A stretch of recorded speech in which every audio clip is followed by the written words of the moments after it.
siang anak-anakku. Ya. Apa kabarnya hari ini? Baik. Alhamdulillah ya.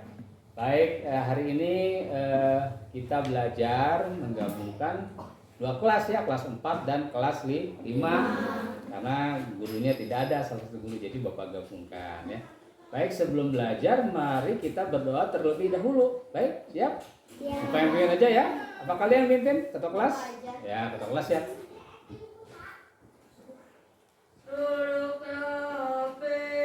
Siap. Sebelum belajar, mari kita baca doa dalam hati. Dimulai.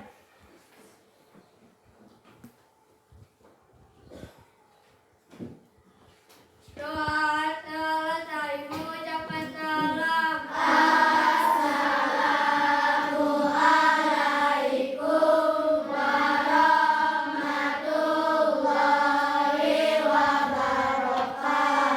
wabarakatuh. Waalaikumsalam warahmatullahi wabarakatuh. Terima kasih anak-anakku. Semoga kita diberikan pemahaman oleh Allah, ilmu yang baik yang bermanfaat. Sebelum Bapak mulai, Bapak pengen ngecek kehadiran.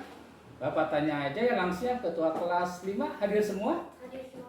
Hadir ya? Alhamdulillah. Kelas 4? Hadir semua. Hadir semua. Oh, alhamdulillah. Berarti kalian bersemangat ke sekolah ya. Terima kasih. Bagus. Oke, pertama-tama Bapak akan memberikan materi pelajaran untuk kelas 4, yaitu judulnya keanekaragaman suku, ras, budaya dan agama di Indonesia ya. Nah, untuk yang kelas 5 materinya yaitu latar belakang kedatangan bangsa penjajah Eropa ke Indonesia ya. Ini peristiwa masa-masa penjajahan pertama kali di bangsa Indonesia. Oke, siap? Ya, sebelumnya Bapak ingin tanya dulu nih ke kelas 4. Ini Indonesia beraneka ragam kan? Agamanya ada berapa coba? Macam-macam ya, banyak.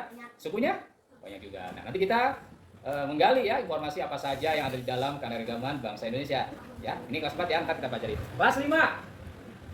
Nah, kelas 5 kita belajar awal mula kedatangan bangsa Eropa ke Indonesia. Nanti Bapak bagikan sebuah teks yang ada dalam LKS ya, cerita tentang narasi awal mula kedatangan bangsa Eropa ke Indonesia. Kalian gali ya, apa saja di dalamnya, kapan, siapa, dan bagaimana. Kalian baca dalam teks tersebut ya. Ya, kelas 4. Mana kelas 4? Ya, kelas 4. Keanekaragaman suku, ras, budaya dan agama di Indonesia ya. Kita tahu bahwa bangsa Indonesia itu terdiri atas berbagai macam suku, agama, budaya ya. Apa saja macam-macam sukunya? Ada suku, kita suku apa? Suku Sunda.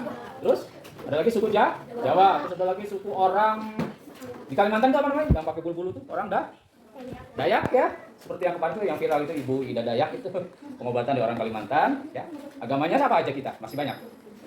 Agama Islam, terus Kristen, terus Katolik, terus Buddha, Hindu. Satu lagi yang Cina itu apa? Konghucu. Dan satu lagi yang diresmikan yaitu ternyata menurut undang-undang kita juga boleh menganut aliran kepercayaan.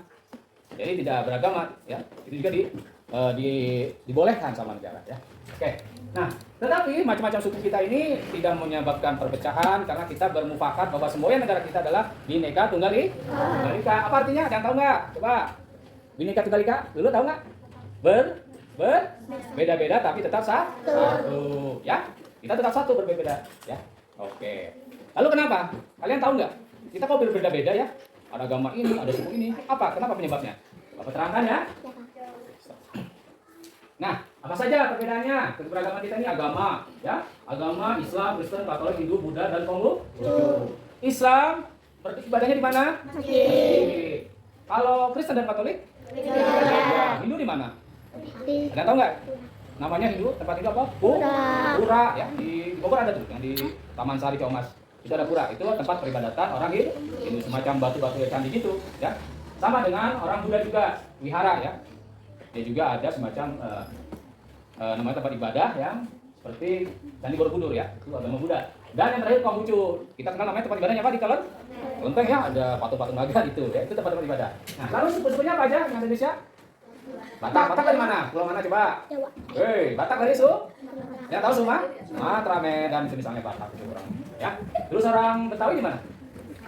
Orang mana coba? Ya, Jakarta ya, dan lain-lain Papua. Terus juga memiliki berbagai macam bahasa. Kita Indonesia itu berbagai macam ratusan bahasa. Nah, yang kita pelajari hanya bahasa Sunda. Di daerah lain bahasa Jawa, di daerah lain lagi bahasa Batak, ya, bahasa Bugis. Bugis itu dari Sulawesi, ya. Itu suku dari orang Sulawesi ya. Nah, juga memiliki berbagai jenis adat dan budaya. Tari-tarian juga beraneka ragam ya. Ada dari Sunda ada tari apa coba? Jai. Terus yang pakai merak itu apa namanya? Tari merak tuh ya, tari topeng. Itulah beraneka ragam kebudayaan di Indonesia.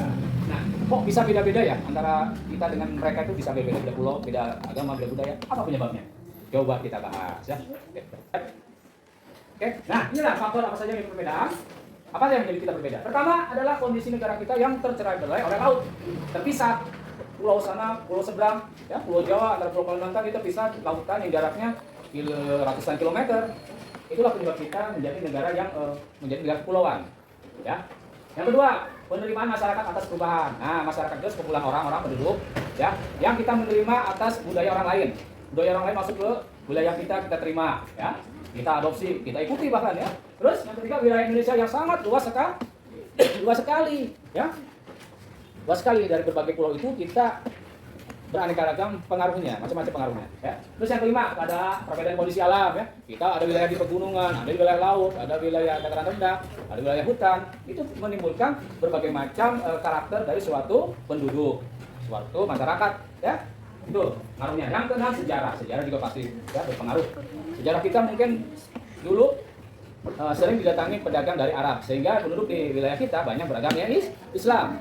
Kalau di Ambon, Maluku, itu kebanyakan dulunya didatangi oleh bangsa Portugis. Jadi mereka banyak beragama Kristen. Itulah faktor-faktor penyebabnya. Paham ya kelas 4 ya? Itu materinya ya. Sebentar Bapak bagikan dulu LKS-nya untuk kelas 4 ya. Coba ketua kelasnya ke depan.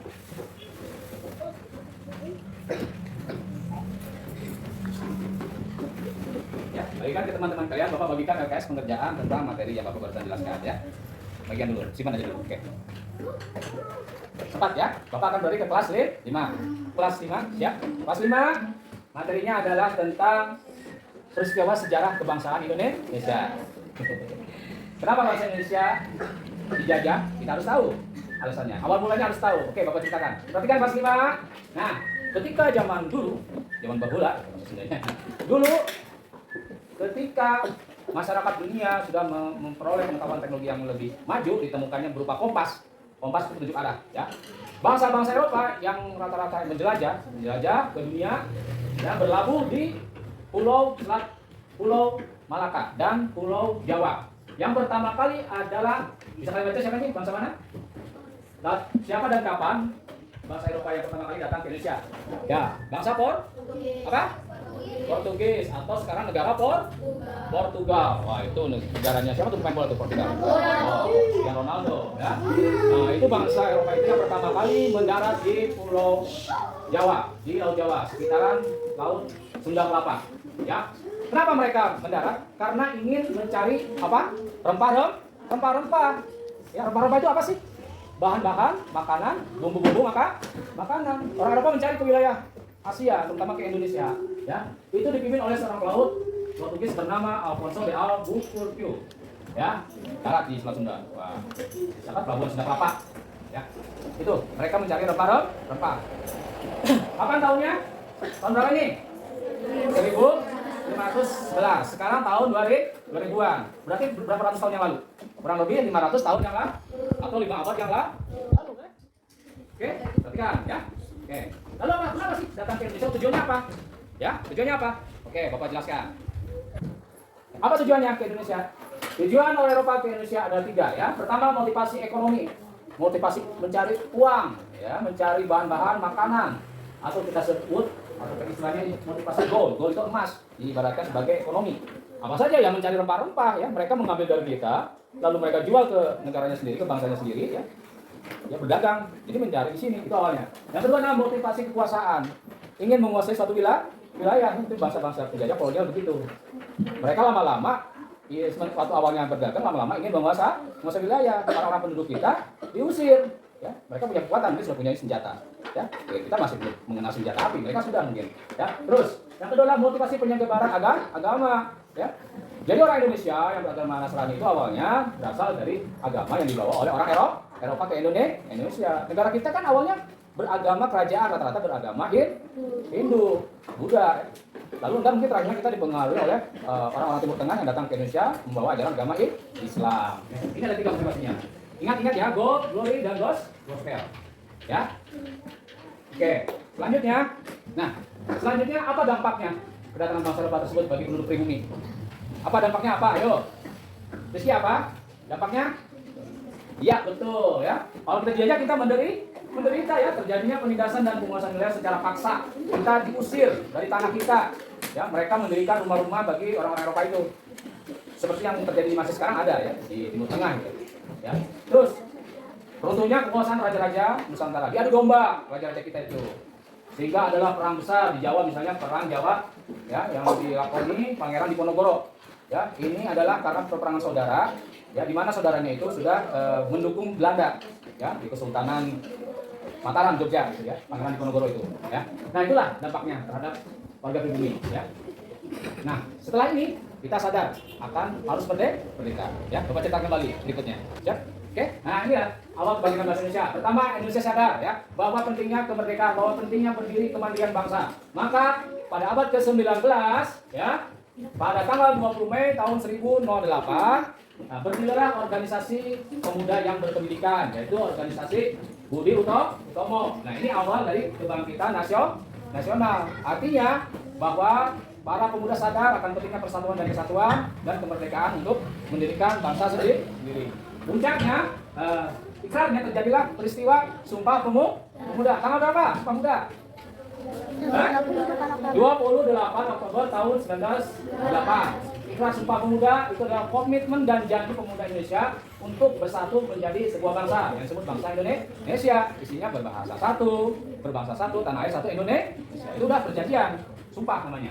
Nah puncaknya kita harus berikrar bahwa kita adalah negara yang merdeka, yaitu tanggal 17 Agustus tahun 1945. Nah, proklamasi kemerdekaan negara Indonesia. Barulah berdiri bangsa Indonesia. Siapa proklamasi? Proklamatornya siapa? Proklamator kemerdekaan? Siapa? Presiden? Presiden siapa? Soekarno. Ya. Itu adalah proklamator yang memproklamasikan, yang menyatakan kemerdekaan bangsa Indonesia. Ya. Ya ini bahasa Indonesianya, jadi kalian harus paham siapa, apa, dan kapan terjadinya suatu peristiwa. Bapak akan bagikan LKS ya. Untuk kelas 5, sama seperti kelas 4, kalian baca, kalian isi sesuai bacaan teks yang ada di dalam LKS ini. Kelasnya siapa? Tolong. Sini. Ya, sini. Tolong bagian ya. Oke. Siap sudah semuanya ya? Baik. Sebelum Bapak melanjutkan perintah, Bapak perlu jelaskan kembali mengisi LKS tersebut. Ya, pertama, lembar kerja diisi sesuai dengan petunjuk. Yaitu bacalah dulu teks yang ada di dalam LKS tersebut, lalu isilah dengan jawaban yang mudah terlebih dahulu dan berisi berupa uraian. Kalian boleh diskusikan dengan teman. Itu kan satu lembar untuk satu kelompok, ya. Isikan masing-masing anggota menyumbangkan jawabannya, lalu kalian kesimpulan, membuat kesimpulan, ya. Nah, kalian bacakan kesimpulannya di depan ke kelas. Siap? Siap semuanya? Nah, Bapak beri waktu kurang lebih berapa menit? 30 menit. Oke, mulai dari sekarang silakan. Siap? Oke, silakan. Mana sudah? Sudah dikerjakan? Oke, kalau gitu Bapak pengen tahu dari masing-masing kelompok untuk membacakan kesimpulannya. Dari kelas 4 dulu, silakan. Baca di depan. Baik, ini kelas kalian dengarkan, ini ada membaca kesimpulan dari kerja kelompok kelas 4. Silakan. Assalamualaikum warahmatullahi wabarakatuh. Waalaikumsalam warahmatullahi wabarakatuh. Kami di sini akan membacakan hasil teks tadi. Indonesia adalah bangsa yang memiliki keragaman suku, agama, bahasa, dan budaya. Misalnya ada suku Jawa, Sunda, Batak, dan lain-lain. Agama ada Islam, Kristen, Katolik, Hindu, dan Buddha. Untuk tarian ada jaipong, tari piring, tari marang. Walaupun berbeda-beda, kita tetap satu bangsa, yaitu bangsa Indonesia. Iya, betul. Tepuk tangan. Baik, itu jawaban dari kelas 4 ya. Bahwa ya negara kita masih beragam. Lalu kita bacakan hasil kelompok dari kelas 5. Baik, silakan maju depan. Ya. Oh, mau bertiga silakan. Awas kamu ya. Jangan baca hasil simpulan diskusi kelompok kalian. Assalamualaikum warahmatullahi wabarakatuh. Waalaikumsalam warahmatullahi wabarakatuh. Kami akan membacakan hasil kerja kelompok. Indonesia mulai didatangi oleh bangsa Eropa yaitu Portugis pada tahun 1511 yang dipimpin oleh pelaut bernama Afonso Barbadillo. Lalu Ya, terus? bangkit pada tahun Keras bacanya, Kak. 1908 dengan berdirinya organisasi Ya. pada tahun 1928 yaitu peristiwa Sumpah Pemuda yang pada tanggal 13 Agustus 1945 Indonesia menyatakan kemerdekaannya. Wassalamualaikum warahmatullahi wabarakatuh. Waalaikumsalam. Terima kasih ya. Terima kasih kepada teman-teman kalian yang telah berani menyampaikan hasil ya kesimpulan diskusi kalian. Ya semuanya duduk. Baik, sebelum kita tutup, Bapak mau memberikan penjelasan kesimpulan dari materi yang kita telah pelajari. Ya, baik itu kelas 4 dulu, kelas 4. Ya, sesuai dengan temanya yaitu